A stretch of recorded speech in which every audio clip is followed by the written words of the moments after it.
जय हिंद दोस्तों, आज हम पढ़ने वाले हैं छत्तीसगढ़ व्यावसायिक परीक्षा मंडल द्वारा आयोजित प्रश्न पत्र जो कि मार्कफेड के अंतर्गत लेखापाल परीक्षा 2017 का है, कंप्यूटर ज्ञान का है। तो देखिए MACC 2017 का क्वेश्चन आंसर है। तो चलिए देखते हैं ये सभी परीक्षाओं में काम आने वाले हैं। तो हमारा पटवारी परीक्षा आने वाला है, उसके लिए तैयारी करते हैं। देखते हैं किस तरीके से पेपर में आया था एग्जाम क्वेश्चन आंसर। तो देखते हैं, सबसे पहला प्रश्न हो जाएगा हमारा। देखिए, वीडियो और मूवी जैसी बड़ी फाइलों को सुरक्षित रखने के लिए ज़्यादातर क्या इस्तेमाल होता है। तो देखिए, वीडियो और मूवी जैसी बड़ी फाइलों को सुरक्षित रखने के लिए देखिए CD या फिर DVD या फिर फ्लॉपी डिस्क या फिर उपरोक्त सभी। तो सबसे ज़्यादा इस्तेमाल होता है DVD। ऑप्शन नंबर बी इसका सही उत्तर हो जाएगा। अगला देखते हैं, प्रश्न नंबर 2 हो जाएगा अल्टा विस्टा क्या है। तो अल्टा विस्टा क्या है, हार्डवेयर है या फिर ईमेल है या फिर सर्च इंजन या फिर वेबसाइट। तो अल्टा विस्टा क्या होता है, तो अल्टा विस्टा होता है, तो अल्टा विस्टा देखिए सर्च इंजन होता है। तो ऑप्शन नंबर सी इसका राइट आंसर हो जाएगा। अगला प्रश्न देखते हैं, प्रश्न नंबर 3 हो जाएगा इंटरनेट आधारित कंप्यूटिंग जिससे इंटरनेट में उपलब्ध सुविधाओं का उपयोग करते हैं क्या कहलाता है, क्लाउड कंप्यूटिंग या फिर इंटरनेट वर्किंग या फिर ग्रीन कंप्यूटिंग या फिर ग्राइड कंप्यूटिंग। तो देखिए, इंटरनेट आधारित कंप्यूटिंग जिससे इंटरनेट में उपलब्ध सुविधाओं का उपयोग करते हैं उसे कहते हैं क्लाउड कंप्यूटिंग कहते हैं। तो ऑप्शन नंबर ए इसका सही उत्तर हो जाएगा। अगला प्रश्न देखते हैं, प्रश्न नंबर 4 हो जाएगा वह जानकारी जिसमें बुद्धिमत्ता होता है खाली स्थान कहलाता है।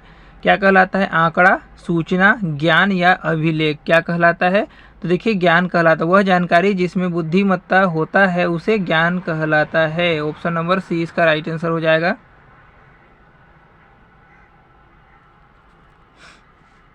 अगला देखते हैं, प्रश्न नंबर 5 है कंप्यूटर का मूर्त घटक ट्रेजिबल कंपोनेंट कौन है, सॉफ्टवेयर या हार्डवेयर या फिर फायरवेयर या फिर बायोस। तो कंप्यूटर का मूर्त घटक टेंजिबल कंपोनेंट कौन होता है, तो वो हो जाएगा देखिए ऑप्शन नंबर बी हार्डवेयर होता है। ऑप्शन नंबर बी इसका राइट आंसर हो जाएगा। अगला देखते हैं, प्रश्न नंबर 6 है निम्न में से विषय को अलग करें, प्लॉटर या फिर इंकजेट या फिर लेजर या फिर डॉट। तो देखिए इसका राइट आंसर हो जाएगा। देखिए प्लॉटर एक विषम है, तो इसे ऑप्शन नंबर ए इसका राइट आंसर हो जाएगा।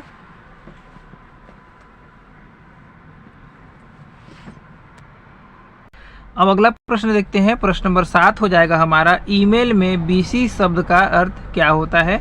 प्राप्तकर्ता को पता होता है कि यह संदेश अन्य किन किन को भेजा गया है। और ऑप्शन नंबर बी में दिया है प्राप्तकर्ता को नहीं पता होता है कि यह संदेश किन किन को भेजा गया है। या फिर क्या है, क्राइस्टल को पहले या फिर उपरोक्त में से कोई नहीं। तो क्या हो जाएगा, ऑप्शन नंबर बी इसका राइट आंसर हो जाएगा। ईमेल में BC शब्द का अर्थ होता है प्राप्तकर्ता को नहीं पता होता है कि यह संदेश किन किन को भेजा गया है।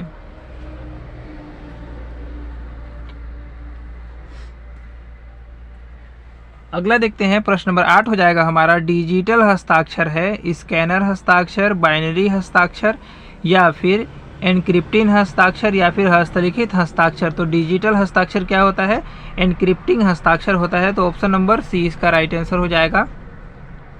अगला देखते हैं, प्रश्न नंबर 9 है किस वेब पेज को रीलोड करने हेतु किस बटन को दबाना चाहिए। तो किसी वेब पेज को रीलोड करने हेतु किस बटन को दबाना चाहिए, रीडू को या फिर रीलोड या रिस्टोर या फिर रिफ्रेश को। तो देखिए है ना, किसी वेब को रीलोड करने के लिए रिफ्रेश बटन को दबाना चाहिए। तो ऑप्शन नंबर डी इसका राइट आंसर हो जाएगा। अगला प्रश्न देखते हैं, प्रश्न नंबर 10 है वर्ड रैप की क्या विशेषता है। तो वर्ड रैप निर्धारित सीमा में टेक्स्ट को फिट करना या फिर डॉक्यूमेंट को अंत में जाना या फिर डॉक्यूमेंट को बाईं ओर संरेखित करना या फिर डॉक्यूमेंट को दाहिनी ओर संरेखित करना। तो क्या हो जाएगा, वर्ड रैप की विशेषता होता है निर्धारित सीमा में टेक्स्ट को फिट करना। ऑप्शन नंबर ए इसका राइट आंसर हो जाएगा। अगला प्रश्न देखते हैं, प्रश्न नंबर 11 है जो सेल गाढ़ी बोल्ड सीमा वाला होता है खाली स्थान कहलाता है। क्या कहलाता है?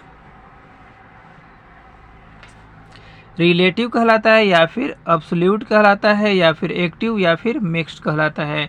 तो देखिए जो सेल गाढ़ी सीमा वाला होता है उसे एक्टिव कहलाता है। जो सीमा वाला होता है उसे एक्टिव कहलाता है। ऑप्शन नंबर सी इसका राइट आंसर हो जाएगा।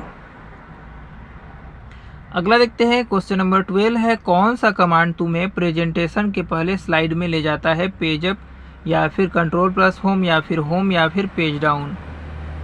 तो देखिए कौन सा कमांड? तो देखिए कंट्रोल प्लस होम कमांड तुम्हें प्रेजेंटेशन के पहले स्लाइड में ले जाता है। तो ऑप्शन नंबर बी इसका राइट आंसर हो जाएगा।